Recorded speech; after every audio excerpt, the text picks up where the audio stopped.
정치적 참견 시점, 오늘도 정치팀 박용혜 기자 나와 있습니다. 첫 번째 소식 볼까요? 네. 정론관 가서 얘기하세요인데 정론관이면 국회 기자회견장이잖아요. 예. 노영민 오늘 청와대 비서실장이 한국당 곽상도 의원하고 국회 와서 설전을 벌였는데 그 설전에서 정론관 얘기가 나왔어요. 네. 그 설전 직접 먼저 들어보고 계속 얘기를 해보겠습니다. 네. 고의 증거 자료를 제출해서 그래서 소송에서 이겼다. 대통령께 얘기 좀 물어보세요.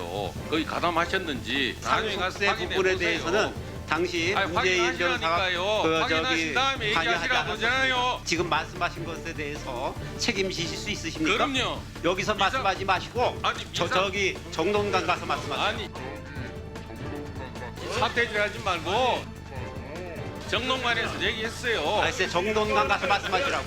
밝혀달라는 겁니다. 정론관 가서 하시라니까.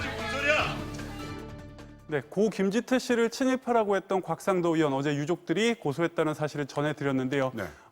1987년 그 유족들의 또 다른 세금 소송을 문재인 대통령 당시 변호사가 맡아서 승소를 했었는데 곽상도 의원 주장은 그때 당시 일부 서류와 증언들이 조작된 사실이 뒤늦게 밝혀졌다. 문재인 대통령이 여기에 개입한 것 아니냐 이런 의혹을 제기하는 겁니다.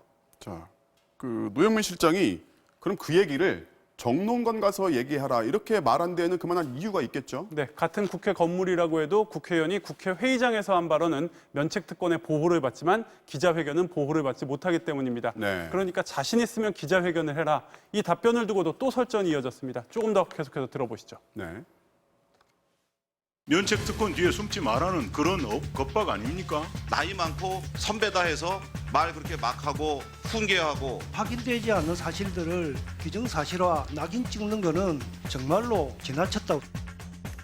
네, 일단 노영민 실장이 유감을 표시하면서 이 설전은 일단락이 됐습니다. 사실 곽상도 의원 이미 기자회견을 했고요. 고소도 당했습니다. 그러니까 1차적으로 진실은 검찰과 법원에서 가려질 것 같습니다. 다음 소식 보겠습니다. 도쿄에 아파트 가진 장관인데 도쿄에 아파트 있는 장관이 누굽니까? 네, 나경원 원내대표가 오늘 당회의에서 누군가를 지목을 했습니다. 네. 발언부터 먼저 들어보시죠. 네.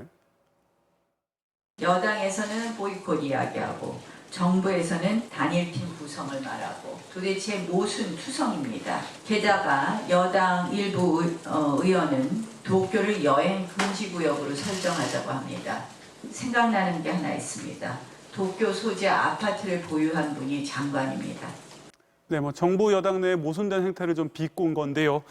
여기 언급된 도쿄의 아파트를 가진 장관, 바로 중소벤처기업부 박영선 장관 얘기입니다. 지금 사케냐 국산 청주냐 논란이 일 정도로 정치권이 지금 일본 이러면 굉장히 예민하게 반응을 하고 있는데 예. 한국당이 도쿄 아파트로 일종의 박영선 장관을 저격을 했어요. 네, 그런데 박영선 장관이 아파트 남편 명의인데요. 도쿄에 그 아파트를 갖게 된 사연이 좀 있습니다. 네. 본인이 직접 청문회에서 밝힌 내용을 들어보시죠. 저희 남편이 일본을 가게 된 것은 이명박 정권 시절에 BBK와 관련해서 사찰을 받아가지고 다니던 직장을 그만두게 됐고요. 그래서 일본으로 쫓겨가게 됐습니다. 네, 실제로 사찰까지 있었는지 여부는 이제 여야 사이에 공방이 좀 있었지만 네. 이 박영선 장관이 밝힌 내용은 이렇습니다. 그 남편이 대형 로펌의 변호사였는데 자신이 계속 BBK와 다스 의혹을 폭로를 하다 보니까 MB 정권의 압력으로 남편이 일본으로 쫓겨가서 거기에 일자리를 구하게 됐다는 겁니다. 오늘 도쿄 아파트를 거론했던 나경원 원내대표 공교롭게도 2007년 대선 당시 이명박 캠프의 대변인으로서 이 다스와 BBK 공방을 방어하는 역할을 했었습니다. 네, 그런 사연 때문에 도쿄의 아파트를 가진 것을 어떻게 평가해야 할지 판단은 유권자의 몫인 것 같습니다. 잘 들었습니다. 지금까지 박용혜 기자였습니다.